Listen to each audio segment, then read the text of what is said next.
viewers, and welcome back. Fear and uncertainty swept through Bori town in Rivers State on Sunday evening after gunmen reportedly gunned down a former chief security officer of Kana local government area in a bruising attack that has once again raised concerns about targeted killings and public safety in the state. The killing has shocked residents, prompted renewed calls for stronger security measures, and intensified demands for those responsible to be brought to justice. As investigators begin their work, many residents are asking what is driving these repeated attacks and whether enough is being done to protect communities. Vanguard reported that unidentified gunmen shot dead Mr. Letam Ken, a former chief security officer of Kana local government area, on Sunday evening. The attack reportedly occurred at about 6 p.m. along the Kane Sarawiwa Polytechnic Road in Bori town, the administrative headquarters of Kana local government area. The assailants reportedly fled the scene before security personnel arrived, leaving behind a community gripped by fear. A resident who identified himself simply as Barine said the sound of gunfire immediately triggered panic across the area. Residents, traders, and passers-by reportedly ran for safety as confusion spread through the busy road. At the time of the incident, the motive behind the attack remained unclear, and there was no immediate indication of who carried out the killing. The death of Mr. Letam Kane has drawn widespread concern because of his previous role as chief security officer of the local government.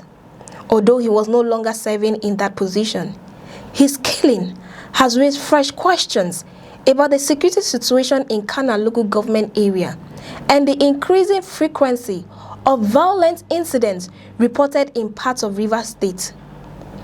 Reacting to the incident, the chairman of Kana local government area, Mr. Thomas Barire, strongly condemned the killing, describing it as senseless and heartbreaking.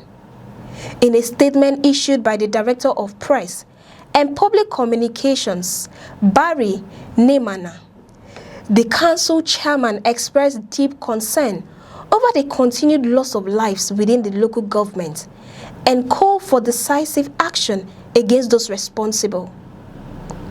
Barire noted that the latest killing came only weeks after the death of Mr. Clement Debara J. of Pond Community. According to the chairman, the repeated incidents suggest that criminal elements may be attempting to undermine the peace and security that residents have worked hard to maintain. He warned that such acts of violence threaten not only individual families, but also the stability and development of the entire local government area. The council chairman appealed to security agencies to intensify surveillance and security operations across Kana local government area. He urged investigators to identify, arrest, and prosecute everyone connected to the killing, stressing that those responsible must face the full weight of the law. He also called on security agencies to sustain their presence in vulnerable communities to prevent further attacks.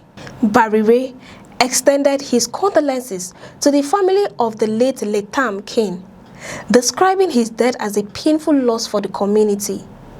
He also appealed to residents to remain calm, vigilant, and law-abiding despite the shocking incident. At the same time, he encouraged members of the public to cooperate with security agencies by providing any credible information that could assist ongoing investigations. The Rivers State Police Command also confirmed the incident. Police spokesperson ASP Grace Koko Abe said the victim's body had been deposited in a mortuary for preservation an autopsy while detectives commence a full investigation into the circumstances surrounding the killing. She stated that investigators are working to identify and apprehend everyone connected with the attack. She also disclosed that although the family of the deceased had not yet lodged a formal complaint with the police, they had been strongly advised to do so, explaining that a formal complaint would support ongoing investigations and help facilitate the prompt administration of justice. The Rivers State Police Command reaffirmed its commitment to ensuring that those responsible are identified, arrested, and prosecuted in accordance with the law. Detectives are expected to examine available evidence, interview witnesses, and pursue every lead that could help uncover the motive behind the attack and establish the identities of the gunmen. The killing of a former local government security officer has once again highlighted concerns about violent crime in parts of Rivers State. Incidents involving targeted attacks, communal violence, and criminal activity continue to challenge security agencies, while residents increasingly call for stronger intelligence gathering, improved policing, and quicker emergency response to protect lives and property. As investigations continue, many questions remain unanswered. Authorities have yet to establish the fact behind the attack or determine whether the victim was specifically targeted. The outcome of the police investigation will be closely watched by residents of Kana local government area and across Rivers State, where many hope those responsible will be swiftly brought before the courts. And until then, the community continues to mourn the loss of one of its former security officials while awaiting answers that may bring justice to his family and reassurance to the wider public. For more updates, stay with us on News Express. I am Cassie Tony.